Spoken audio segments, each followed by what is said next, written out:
আসসালামু আলাইকুম লন্ডন বাংলা ভয়েসের পক্ষ থেকে আপনাদের সবাইকে স্বাগত জানাচ্ছি। এই মুহূর্তে আছি পূর্ব লন্ডনের ব্রাডিয়ার সেন্টারে। এখানে বাংলাদেশ হাই কমিশন কর্তৃক মানি ট্রান্সফার অর্থাৎ মানি ফেয়ার চলতেছে। এই মানি ট্রান্সফার কোম্পানি যতটা মানি ট্রান্সফার কোম্পানি এখানে রয়েছে প্রায় সবগুলোকে নিয়ে এই ফেয়ারটা চলতেছে। উদ্দেশ্য হচ্ছে বৈধ পথে কীভাবে রেমিটেন্স আরও বেশি পাঠানো যায়। তো আমরা এখানে অনেকগুলো মানি ট্রান্সফার কোম্পানির সাথে কথা বলেছি। বিশেষ করে সাম্প্রতিক একটি মানি ট্রান্সফার এজেন্ট গ্রাহকদের প্রায় £250,000 নিয়ে উধাও হয়েছে। সেই বিষয়টি আমরা তুলে ধরার চেষ্টা করব এবং কীভাবে গ্রাহকরা সঠিকভাবে বৈধ পথে এবং কি কি বিষয় দেখে তারা মানি ট্রান্সফারে পয়সা ছাড়বেন সেই বিষয়টি তুলে ধরার চেষ্টা করব। অবশ্যই যারা মানুষের টাকা নিয়ে পালিয়ে যাওয়া এটা খুবই অবৈধ এবং অনৈতিক এটি কাজ এবং এটি ক্রিমিনাল অ্যাক্ট। কাজে অবশ্যই এটা যাদের টাকা নিয়ে পালিয়ে গেছে তারা কিন্তু একটা ক্লাস অ্যাকশন স্যুট করতে পারেন এবং এখানকার পুলিশের কাছে রিপোর্ট করতে পারেন।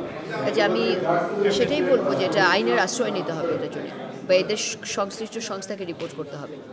যেটা অ্যাডভাইস করি সবসময় আর কি, আপনি যেই লোকাল এজেন্ট বা যেখান থেকে টাকা পাঠান যাতে আপনি ওইখানে গেলে আপনি দেখবেন ওরা কাদের মাধ্যমে টাকাটা পাঠায় কি তারা কিন্তু এখানে দেখবেন অনেক সার্টিফিকেট থাকে। প্লাস আপনি যখন রিসিপ্টটা নেবেন রিসিপ্টে থাকবে কিন্তু কোন একটা প্রিন্সিপালের নামটা থাকবে। যদি না থাকে তাহলে এটা আপনি তাকে জিজ্ঞেস করতে পারেন। আমরা সবাই জানি যে আজকাল সবার কাছে স্মার্টফোন আছে। আপনি একটু ওই এজেন্টের নামে যদি সার্চ করেন FCA-তে, যে ফাইন্যান্সিয়াল কন্ট্যাক্ট অথরিটিতে, বা তুমি দেখতে পারবেন ওরা রেজিস্টার আছে কি না বা তারা কার এজেন্ট এটা কি। দুঃখজনক হলেও হয়তো সত্যি যে আমরা রিসেন্ট যে খবরটা দেখলাম আর কি, যারা আমরা টাকা পাচ্ছি তাদেরকে একটু সচেতন হতে হবে, বুঝলেন, সচেতন হতে হবে ওই সেন্সে যে আপনি যে রিসিপ্ট নিচ্ছেন আসলে কাকে আপনি ক্লেম করবেন। হ্যাঁ, অবশ্য ক্লেম করা যায় যদি আপনার কাছে যে রেজিস্টার যে প্রিন্সিপাল যেগুলো আছে আমরা মানি ট্রান্সফার, যদি তাদের লোগো থাকে রিসিপ্ট থাকে তোরা কিন্তু তারা liable to pay your transaction. কিন্তু আনফর্চুনেটলি আমি শুনছি ওটা কোনো ধরনের কিছু ছিল না। এটা একটু খেয়াল রাখবেন।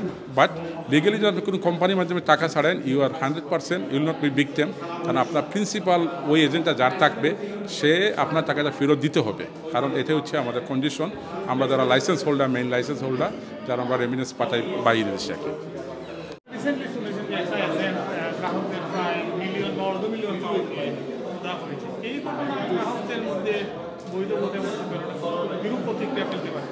আমার তো সেক্ষেত্রে যেটা সন্দেহ সেটা হলো আসলেই উনি কোনো বৈধভাবে টাকা পাঠাতেন কি না।